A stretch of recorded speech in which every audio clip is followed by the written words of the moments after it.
لە زنجیرە بیرخستنەوەی بژاری دەروون ئەمڕۆ بە پشتیوانی خوای گەورە دوای ئەوەی باسی ڕیابازیمان کرد باس لە نەخۆشیەکی تری دینداریمانەکەین کە ناوی گیانی کوێخایەتیە یان گیانی میرێتی، یعنی خۆشویستنی دەرکەوتن و سەرکەوتن و چوونە پێشەوەی مەجلس و دەمڕاستی.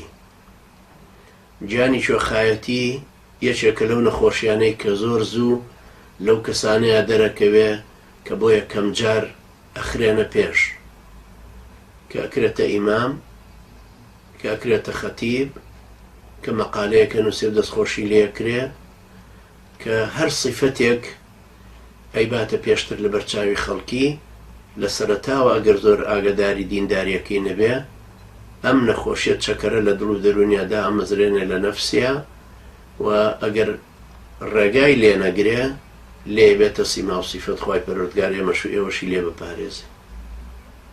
ئەسڵی عەرەبیەکەی بریتیە لە حوب الصەدارە. حوب الصەدارە حوبیانی خۆشەویستی، سەدارە یعنی پێشڕەوێتی یان دەمڕاستی یان کوێخایەتی و میرێتی کە ئێڵێ.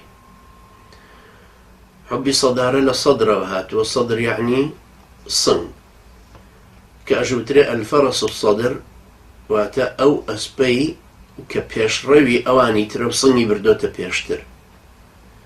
هەروەها پێوترێ الڕیادە، حوب الڕیادە کە لە تەرویدەوە هاتووە واتە خۆشویستنی ئەوەی کە بتکەن بە ئەمیر، بتکەن بە پێشڕە و بتکەن بە پێشەوە. ئەمە بێگومان ئەگەر ئینسانی مسلمان ئاگای لە خۆی نەبێ تووشی ئەم نەخۆشیە بێ. باس لەمە ئەکەم ئینشاءالله، هەندێک ملاحەزاتیشم نووسیوە بە پشتیوانی خوای گەورە، ئەوانش دوایی چاپەکرێن بۆ ئەوەی هەریەکێ لەم نەخۆشیانەی دینداری ئەگەر بۆمان کرا هەمووی بکەینە نامیلکەی بچووک و ئاسان تەوزیع بکرێ، پاشان هەمویان کۆ بکەین و بیکەین بە چەند بەرجێک لە باسەکان هەمووی، چونکە هەمووی نزیکی 40 نەخۆشیە.